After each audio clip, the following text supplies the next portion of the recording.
1. Intro. What if the real tragedy isn't dying, but realizing too late that you never truly lived? Most people don't lose life all at once, they lose it quietly. In delay, distraction, and false comfort. If you're ready to see time differently, subscribe to Legacy of Thinkers, because this may be the reminder your soul has been waiting for. 2. The modern illusion. We live as if time renews itself every morning, like a subscription that never expires. We tell ourselves we'll start next week, next month, next year, not because we're lazy, but because it feels safe to believe there's always more time waiting. So we scroll a little longer, delay one more decision, postpone one more conversation that matters. Modern life quietly rewards this illusion.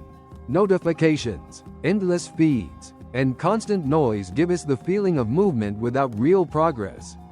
We stay busy, but not intentional. We fill our calendars, but not our lives. And the most dangerous part?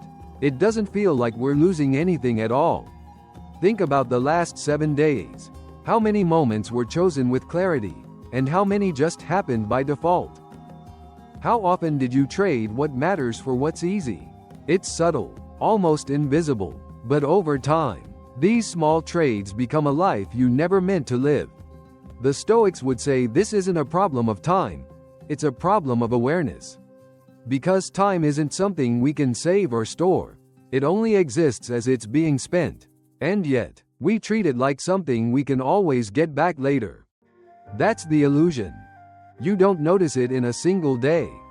You notice it years later, when something ends, a relationship, a chapter, a version of yourself, and you realize you were present, but not truly there.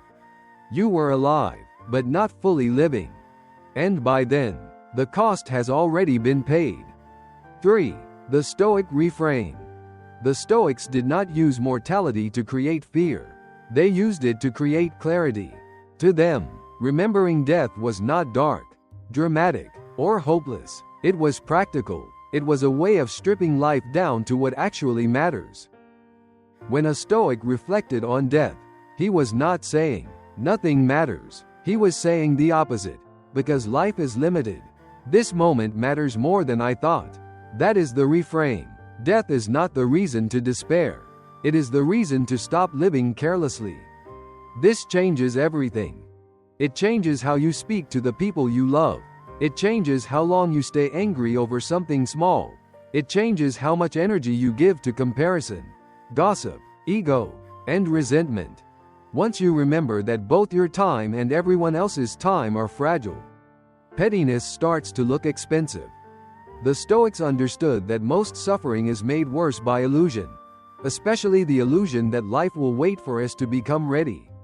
But life does not wait. Time does not pause while we overthink. The right moment does not send a calendar invitation. So the Stoic response was not panic. It was discipline. Be here now. Say what matters now. Repair what can be repaired now. Do the work now. Not because you are guaranteed tomorrow, but because you are not. This is why Memento Mori is not a slogan about dying. It is a philosophy of attention. It teaches you to stop treating your days like rough drafts. It asks you to live with a certain seriousness, not heaviness. But depth, not anxiety, but intention. A Stoic does not become obsessed with the end. He becomes loyal to the present. He sees time not as an enemy, but as a teacher. Every passing hour asks the same quiet question. Are you using this life? Or merely consuming it? And once you hear that question clearly, you cannot live the same way anymore. 4. The turning point. The turning point rarely arrives with drama.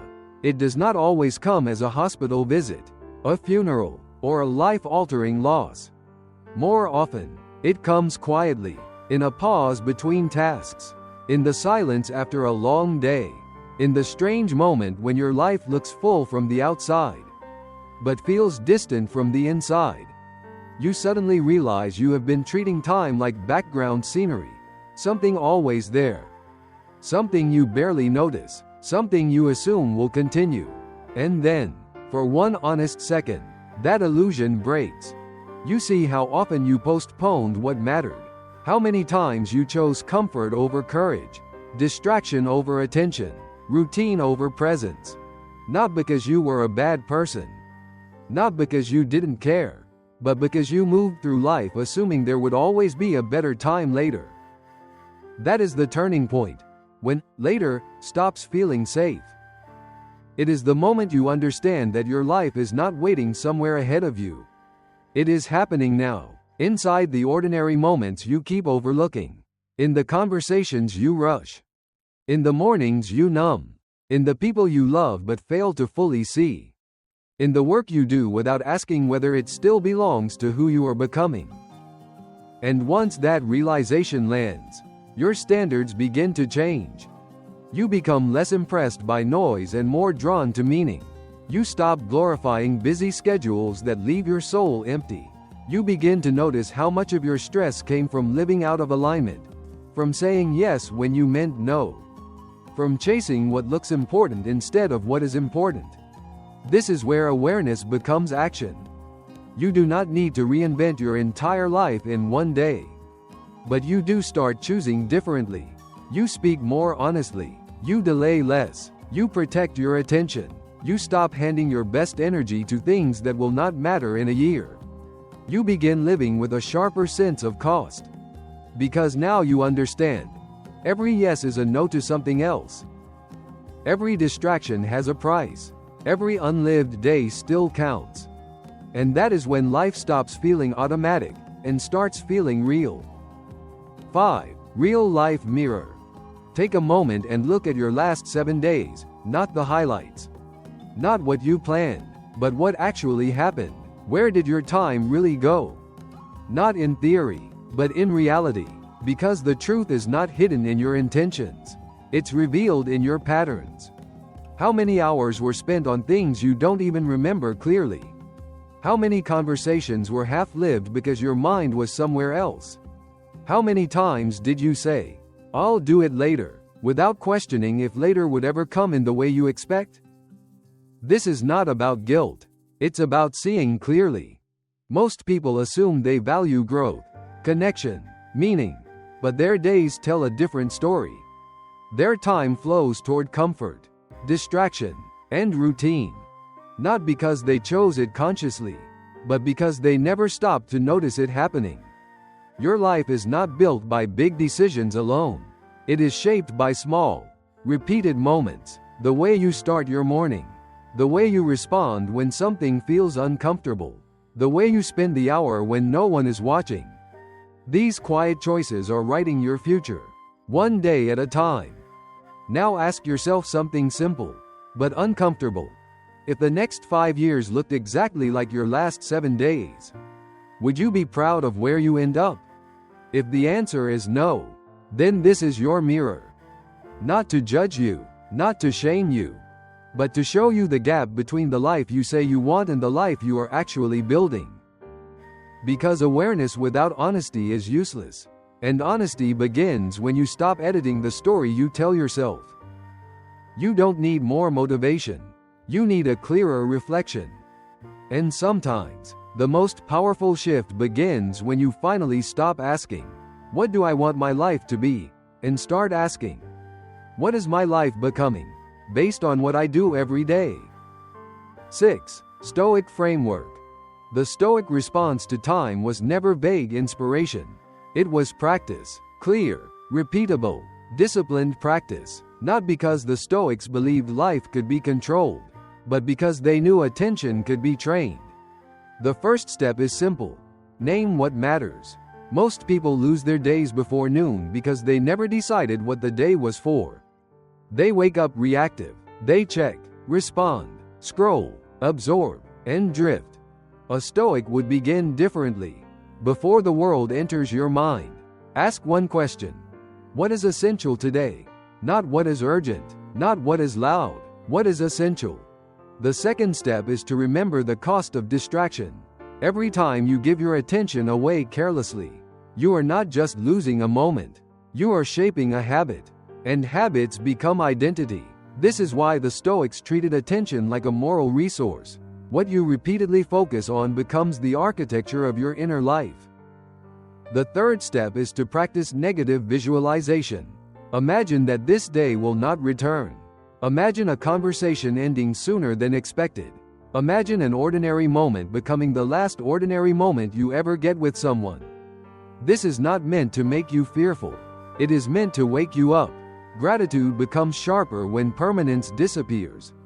The fourth step is to act before mood arrives. Stoicism does not wait for perfect emotional weather.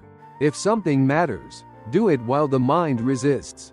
Send the message, start the task, make the apology, protect the hour. A disciplined life is built when values lead and feelings follow. And finally, end the day with honest review. Not self-punishment, not drama, just truth. Where was I present today? Where did I drift? What did I avoid? What mattered? What was wasted? The Stoics believed a life improves when a person is willing to examine it without excuses. This framework is powerful because it is not abstract.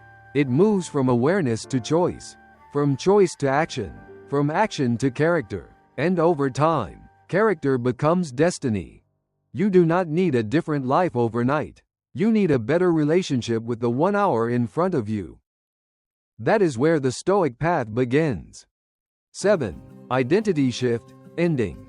At some point, this stops being a lesson about time and becomes a question about identity.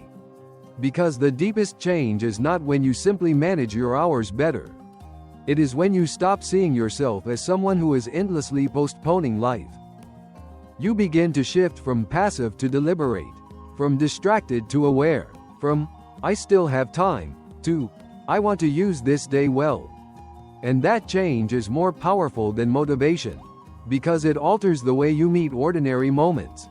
You no longer wait for dramatic signs to wake up. You treat the present as important enough already. This is what identity shift looks like in real life. You speak with more honesty. You protect your attention with more care. You choose fewer things, but choose them more fully. You stop chasing a life that looks meaningful from the outside, and start building one that feels honest on the inside.